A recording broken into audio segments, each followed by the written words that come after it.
Aside from the money, I'm doing this video because I feel like a naive person who wants to know every detail about the works I enjoy. I mean, there's a reason I read over 300 ReZero books. It's not that I read them to act like a know-it-all and trash folks who only watch anime. That's a joke, and it only happens during my streams. Previous episodes only adapted 70% of the material, leaving out 30%. Let us suppose that in this anime chapter, these data were inverted. I know that the combat sequence against Garfiel was done by a great animator, which is why it turned out so cool. But at the end of the day, the epicness we witnessed came at the expense of discarding a side of the tale that we, unfortunately, overlooked. I reiterate, this is not to criticize the episode, which was lovely, nor to say the novel did it better. This video just mentions the removed content from episode 13 of ReZero. First, we'll go through Otto's scene, then Aldebaran's, and finally Garfiel's. Now let us begin.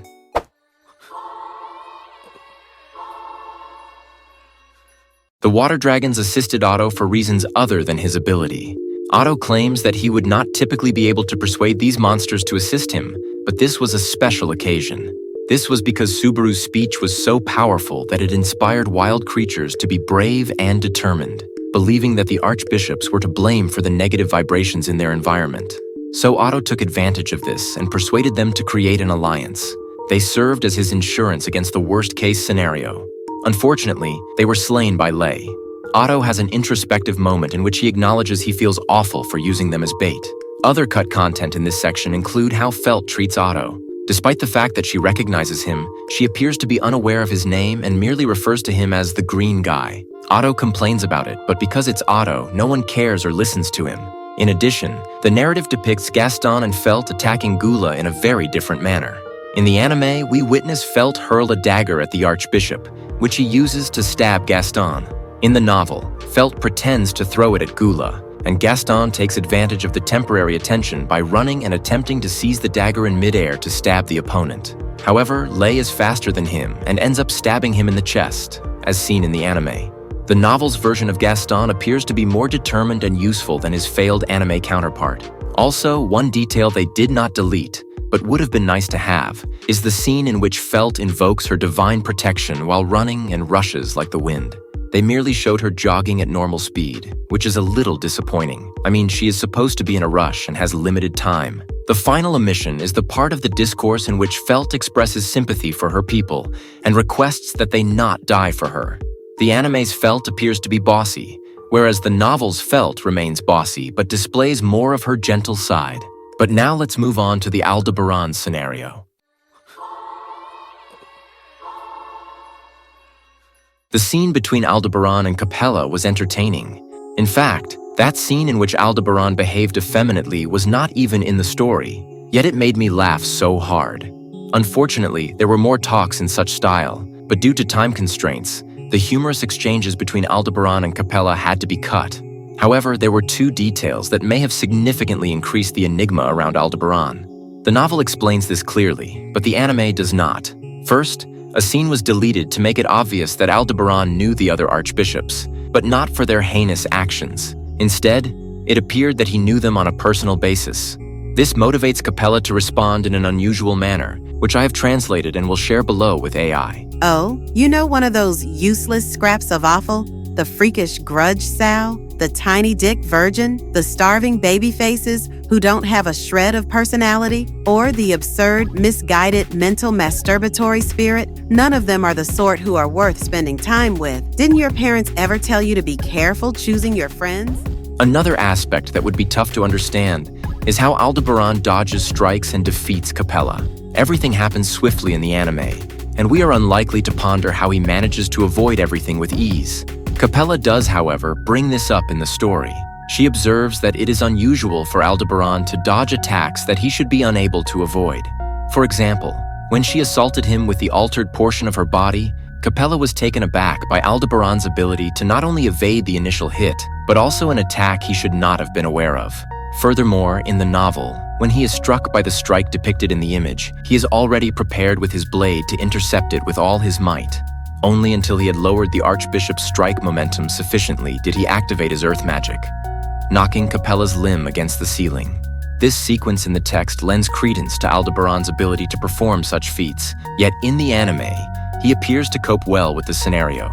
I prefer the novel's version since it is more in line with the power scale. Remember that, at the end of the day, Aldebaran is simply a human with slightly more strength than Subaru. But changing topics, do you remember how Capella's blood can have serious and long-term consequences? Aldebaran is aware of Duchess Crush's situation, which is why, in the scene where he causes the Archbishop to burst, he appears unconcerned about getting sprayed with cursed blood. Capella asks him, asking if he is not frightened that the blood may cause lasting damage, to which he calmly says that there is no reason to be concerned because he has already confirmed that it will not affect him. This comment perplexes the Archbishop because she does not recall anything like it happening. Finally, although this is less important in my opinion, when Aldebaran sees Capella's abnormal regeneration, he compares her to a T-1000 Terminator, which shares the same peculiarities as the Archbishop. But anyway, that would be everything regarding Capella's segment. Before moving on to Garfiel's final scene, let us briefly go over this week's break time.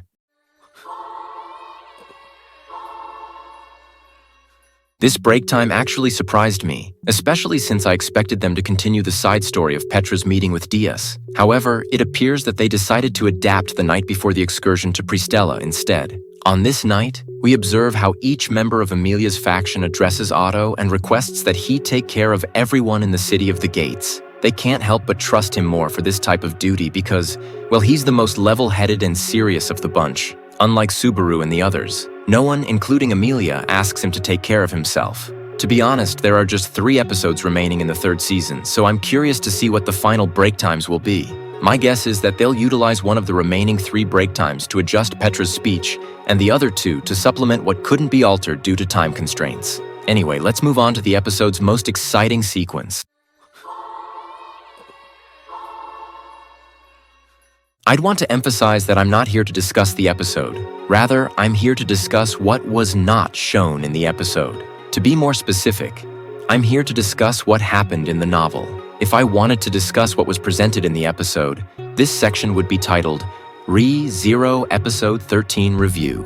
But it is not what I desire. Thus, this section is titled Cut Content from Re-Zero.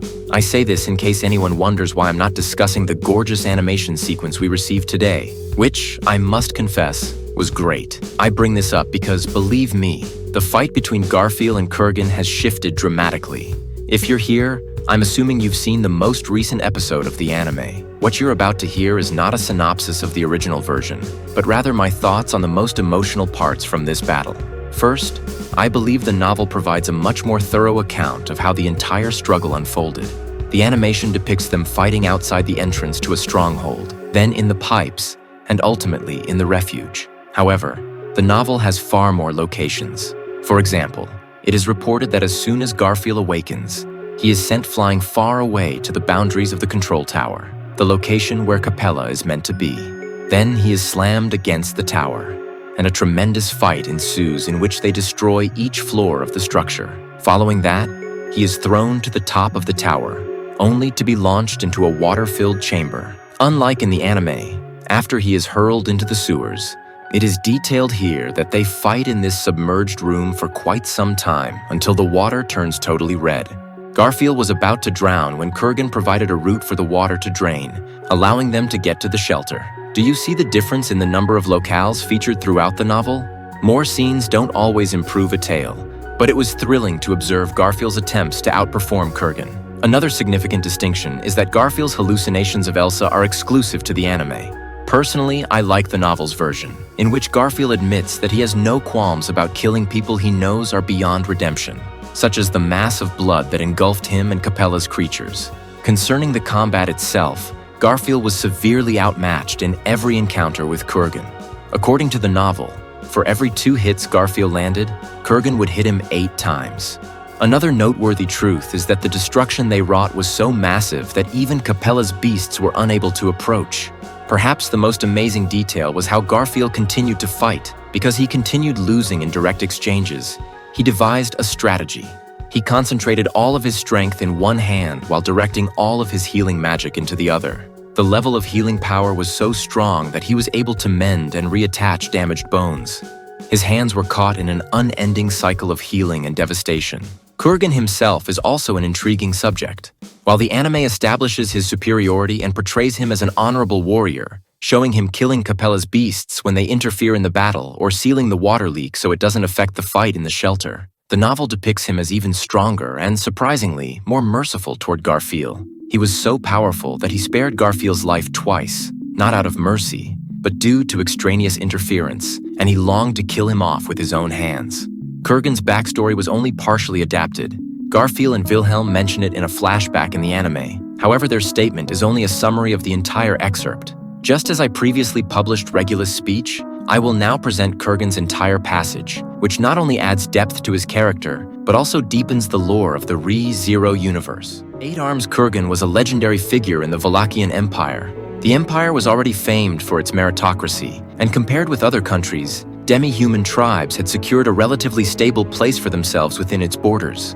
It had a different stance from the Kingdom of Lugunica, with its deep-seated racism against demi-humans, or the Holy Kingdom of Gusteco, which rejected all foreigners, or the Kararagi city-state, which had not been around for very long as a nation. Compared with most humans, demi-humans tended to have a greater aptitude for mana. Because of that, there were many demi-human tribes that used magic in an everyday manner, but the many-armed tribe was an exception. They were not blessed with an aptitude for controlling mana. Their unique trait was, as their name suggested, the fact that their kind had 3 or more arms. They were easily distinguishable at a glance from their abnormal outlines, and they were extremely lacking in magic abilities compared with other demi-humans. Because of that fact, they had long been treated as an inferior race. What changed all that for them at a fundamental level was none other than Eight Arms Kurgan himself. From the time he was born, Kurgan was different from the rest of his tribe. The number of arms that members of the many-armed tribe had varied from individual to individual, with most clustered around the average of 4 or 5. However, Kurgan was born with 8 arms, making him a singular presence who was acknowledged as special from the start. But what made him special was not just the number of arms he had. Treated as an inferior race for so long, most of the many-armed people tended to be peaceful and avoided fighting. However, Kurgan bore an unquenchable fighting spirit in his heart and was always longing for battle. The many-armed tribe did not have a homeland and were a wandering people who constantly moved from place to place. It was said that the reason for that was because they'd lost their homeland in a battle long, long ago. But the past meant nothing to Kurgan. What mattered was the present. When a dispute cropped up between the tribe and the lord of the land where they had just moved, a certain young Kurgan was there to do something about it. Seeking to evict what he viewed as a hideous and inferior race from his lands, the lord sent the soldiers he was so proud of after the tribe, and Kurgan killed every last one of them with his 8 arms, bringing the battle all the way up to the lord's manor. The lord paled at the barbarian tribe's retaliation, but Kurgan lowered his 8 arms, boasting that he had proven the strength of his people. He earned himself a place as the lord's captain. After that, he went on to win honors and valor on countless battlefields, transforming the name 8 Arms into legend. And as a manifestation of the supremacy of martial prowess that the Empire espoused, he would become its peerless champion. It should be noted that this portion only discusses the origins of Kurgan. Following that, he would take an active role in a war against Lugunica, which was being guarded by a young Wilhelm. That is part of a larger tale and is not relevant right now. But to wrap up the video, I'd want to tell you about Garfiel's final assault on Kurgan. After all, if Garfiel was constantly outmatched by the giant's 8 arms, how could he ever win the last assault? That is what I will tell you now, and honestly, I enjoyed this final assault because it was a 6 to 8 page narration about something that transpired in just 2 seconds. Before I begin describing the final assault, keep in mind that Kurgan had only 3 of his 4 swords left, and one of his arms had already been wounded in a prior confrontation with Garfiel.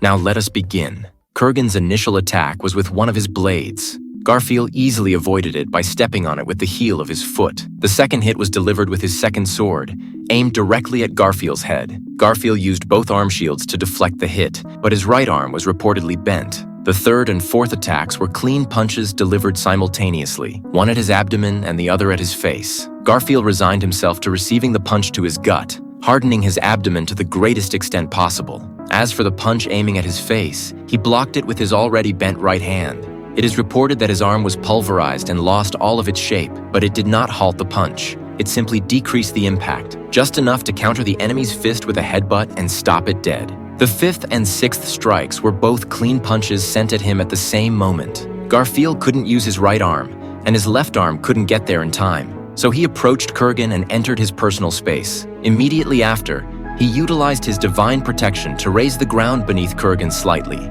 creating a platform. This platform did not halt Kurgan, but it did give Garfiel enough time to temporarily unbalance his opponent and position his head in a safe zone between Kurgan's two fists. Kurgan chose to use his remaining sword and energy with his eighth arm, hence the seventh attack did not occur.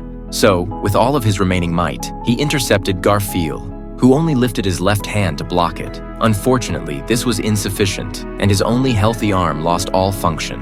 Kurgan's blade was ready to strike Garfiel's neck when the world paused and one of his arms exploded.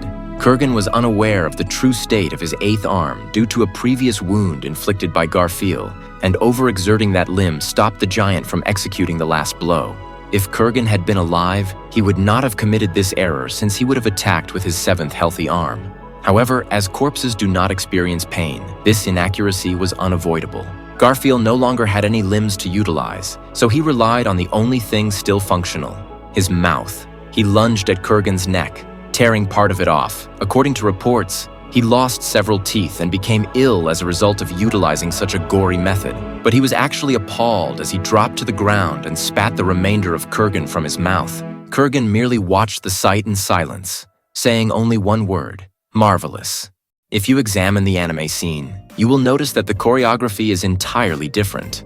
I'm not claiming the novel was greater. The anime crew simply chose a different scenario to illustrate the full fight. Personally, I enjoy the intensity and rawness of the novel's descriptions, as well as the imaginative liberties employed to show several versions of this occurrence. At least, this is my current opinion. Perhaps in the future, when the excitement surrounding this episode has subsided, I will have a different opinion. But tell me what you like most about this episode.